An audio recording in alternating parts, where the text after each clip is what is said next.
farm pa, libo-libo ang tinanim. Ang Mindanao magiging ano yan, lapnisang capital of the Philippines. Puro no, katakot-takot na pagsisisi yun. Hindi naman pagsisisi, panghihinayang ba? So after 20 years, 17 na ako nun, boy.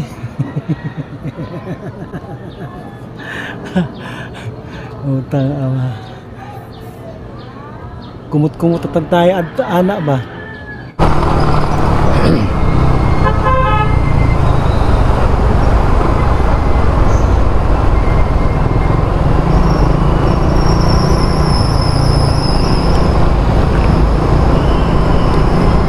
Yung pagtatanim ng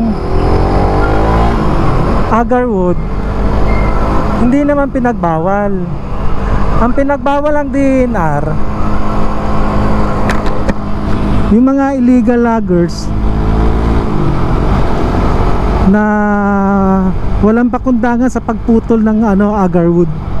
Minsan may pagkakataon na pinutol nila yung agarwood, wala namang laman. So sayang lang din. Hanggang sa magkaubusan na ng kahoy, lapnisan. Kaya naglabas sila ng memo na buong Pilipinas pinagbabawal ng magputol ng lapnisan. Pero hindi nila pinagbawal yung magtanim.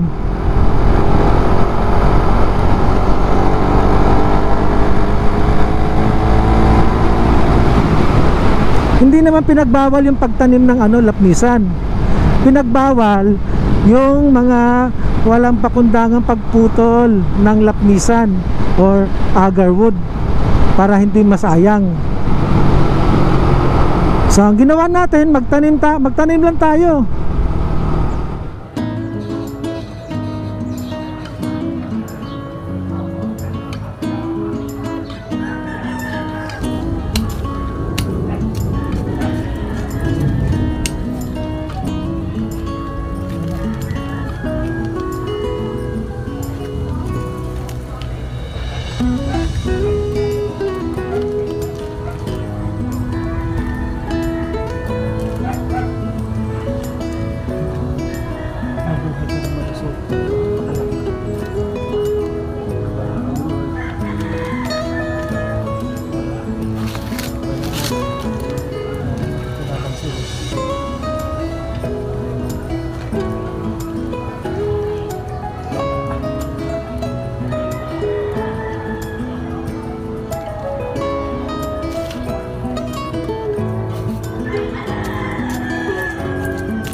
Sa ating pagtatanim nitong agarwood, simple lang din.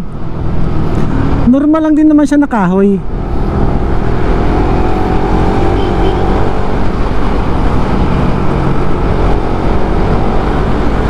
Hindi naman siya kagaya ng, well, nasa iyo na rin kung lalagyan mo siya ng mga pabaon ba. Organic, yan, pinaka the best organic. Kasi sa organic safe ka dun. Sumobra man ang lagay mo, hindi siya masisira. Hindi kagaya ng synthetic.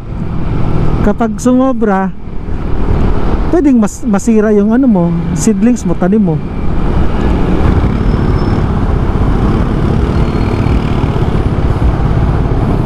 Hindi naman siya masyadong komplikado pag nagtanim ka.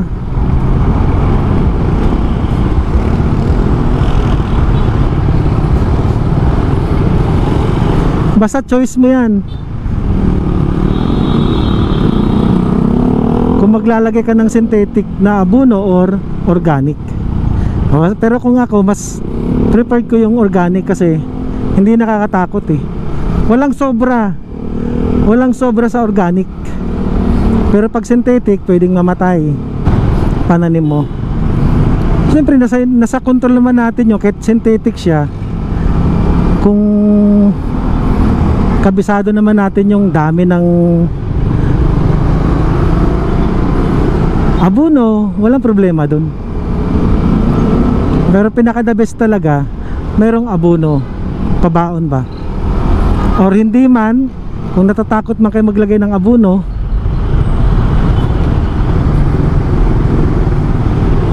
after 15 days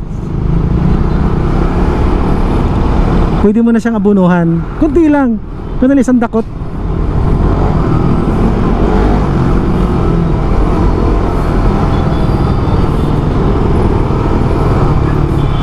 Isang dakot lang siya, tapos isabay mo lang siya, huwag lang malapit sa puno.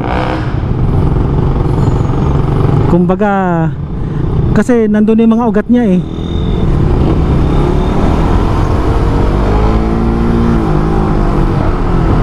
May mga bagong ugat na yun, nagtubuan na yung mga bagong ugat niya sa gilid niyan.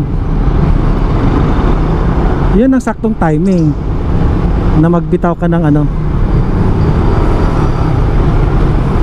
abono. Meron tayo doon complete after 15 days pa. Abunahan na natin to siya.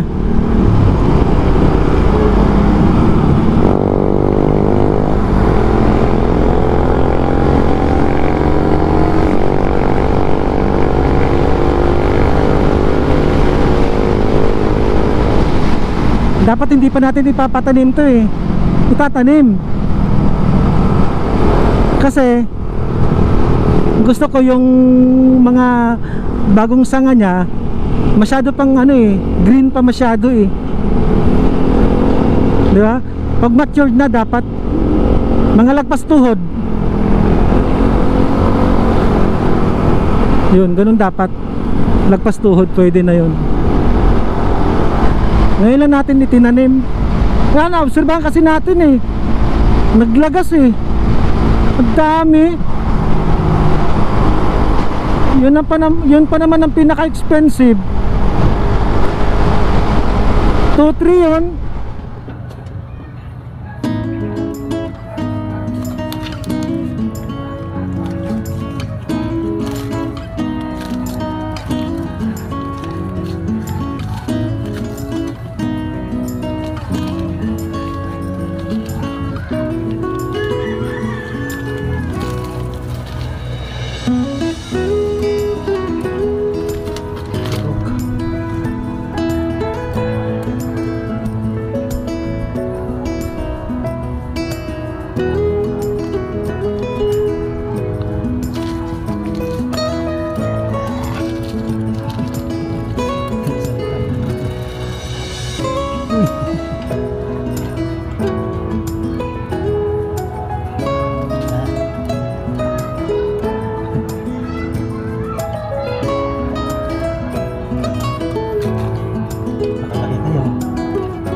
Isa na lang.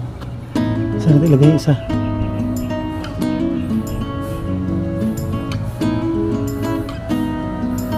Pogi! Ay, Goku! Ito pala si Pogi. Kasama na si Pogi.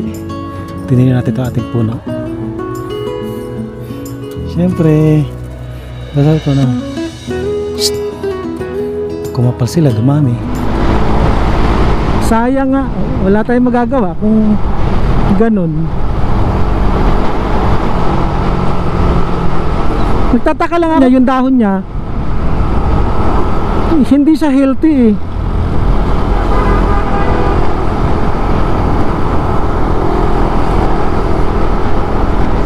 Alam mo yung manipis siya?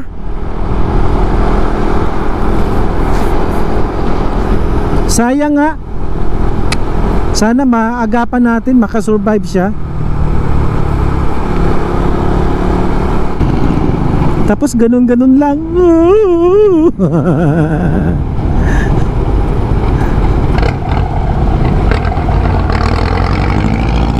Wala tayong magagawa.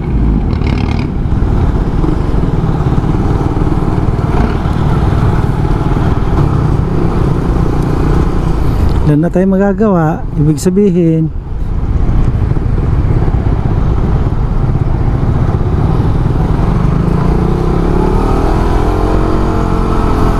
hindi talaga siya para sa atin. 'Di ba? Hindi talaga siya para sa atin. Tanggap naman natin 'yon. Tayo naman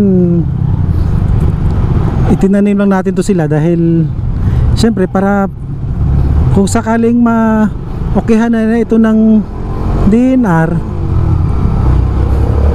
at least meron na tayo. 'Di ba? Hindi pa tayo masyadong huli kaysa hindi tayo magtanim.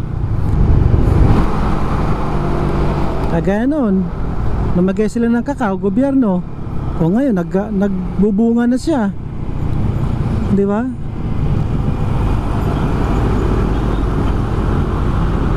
Pero yan, bili lang natin.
Yung 750 ang isa, 4 feet. Tapos yung delivery sa GNT alis 2,000.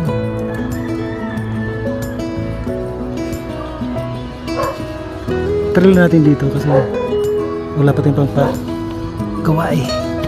Wala pa tayong pantukod. Kaya ganyan muna. Kalamansi, may malunggay, meron tayong okra. Ito batong to, batong.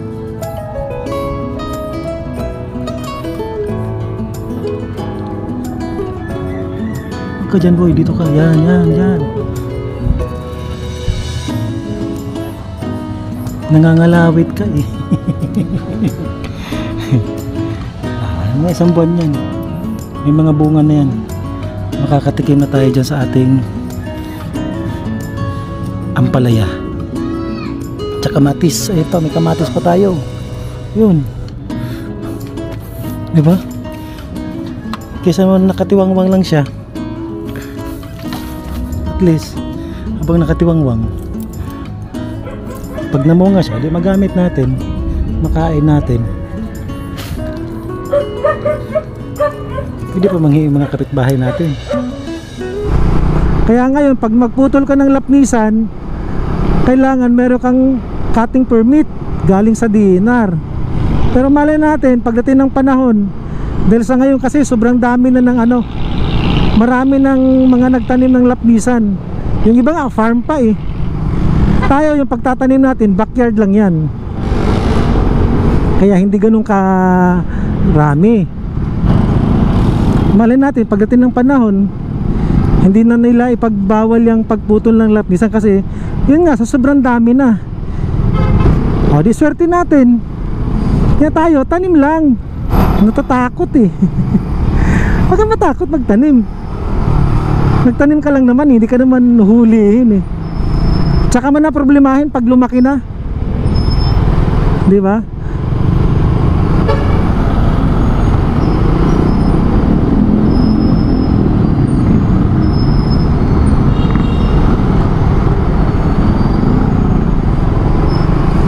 Tsaka mo na siya problemahin. Sa ngayon, magtanim ka lang. Yan ang ginagawa natin. Backyard lang naman tayo. Bagamat umaasa tayo, pero syempre ganun lang yan, kaysa naman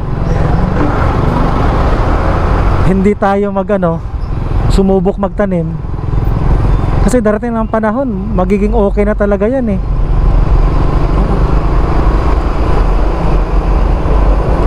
Kaya hindi tayo natatakot.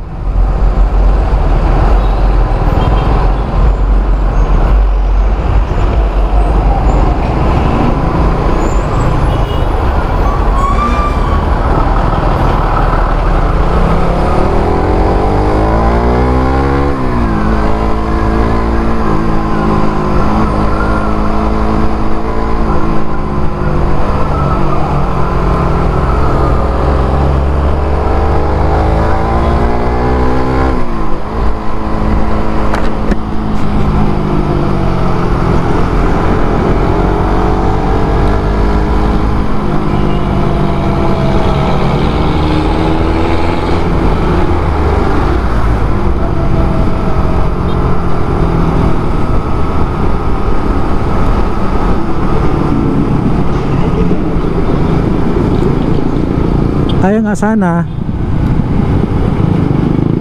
yung ating itinanim at itatanim pa lang ay magkaroon ng progress, lumago siya. Makita natin ba kung gaano ba talaga kasarap, kasi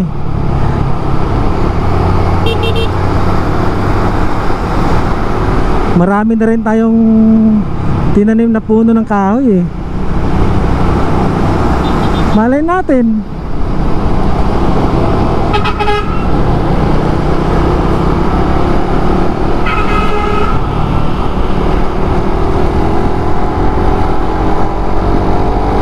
diyan na magkakatotoo.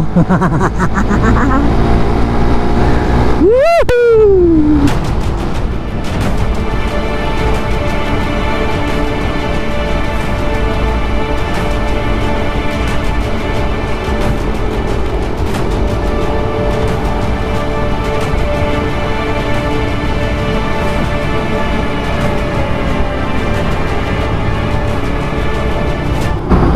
Ano lang din, nakikiuso lang din tayo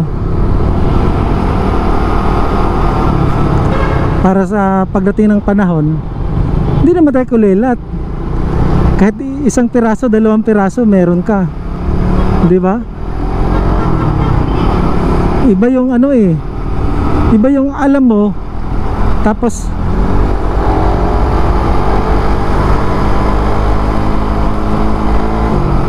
wala kang ginawang action. Natin doon sa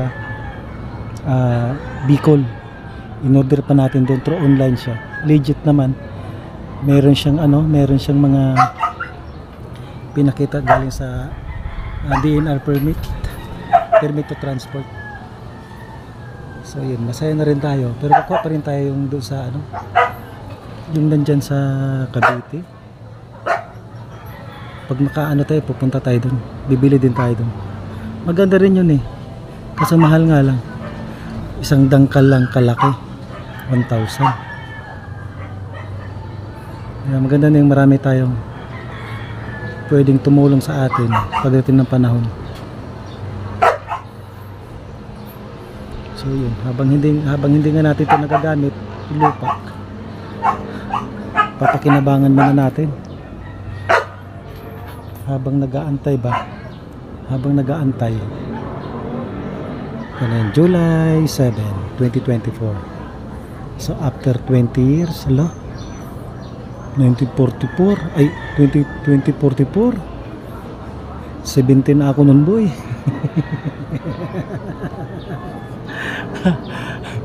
Utang ama. Kumot-kumot at tayo at anak ba? Kung maabot manggaling ng panahon na makaabot pa ta ana 20 years. Kumot-kumot at tayo. Pambihira. Pero okay lang. Ang mahalaga, nagtanim ka, masaya ka.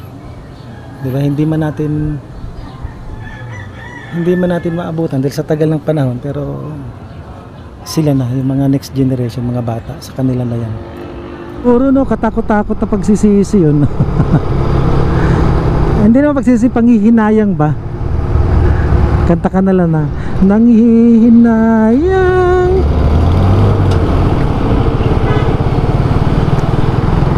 Nanghihinayang ang puso ko.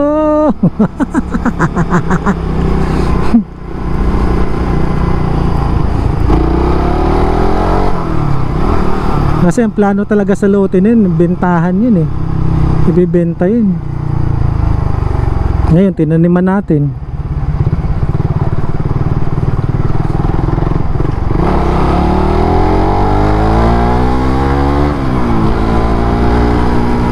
Paano pa natin may benta yan?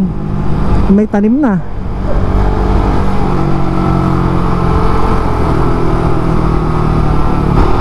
Basta tanim lang natin yung nabili natin lahat.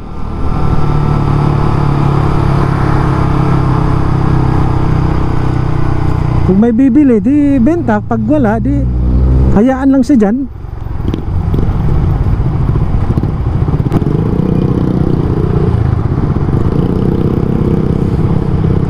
Total, nandyan lang naman yung ano eh, kahoy eh.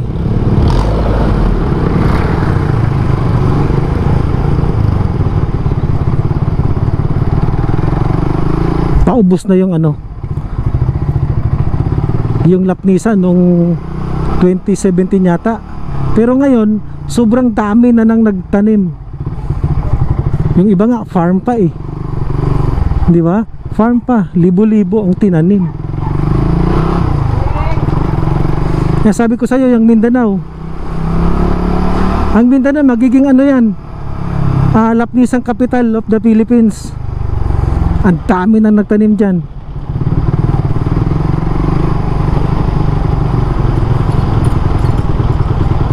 Kaya maaaring hindi na nila ano yan, hindi na nila ipagbabawal yung pagpuputol. Kasi sobrang dami na eh.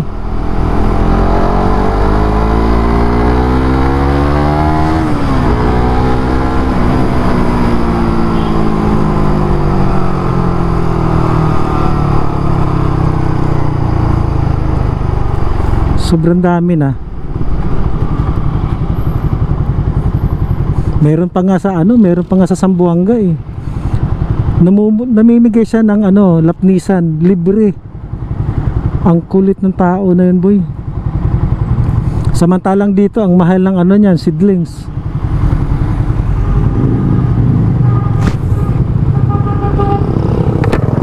Pinakamalit isang dangkal, 200 hanggang 300.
Maraming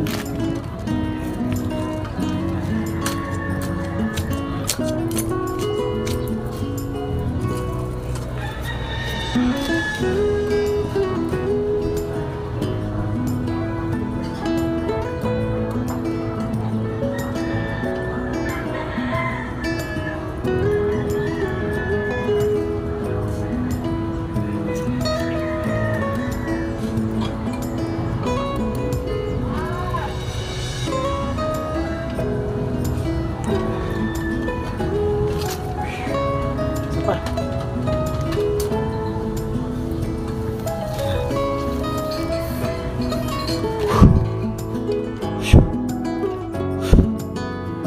So yun, 4 na natanim natin ngayon. Sana magtagumpay tayo sa larangan ng pagtatanim ng mga halaman. So yun, uwi na tayo. Maraming salamat.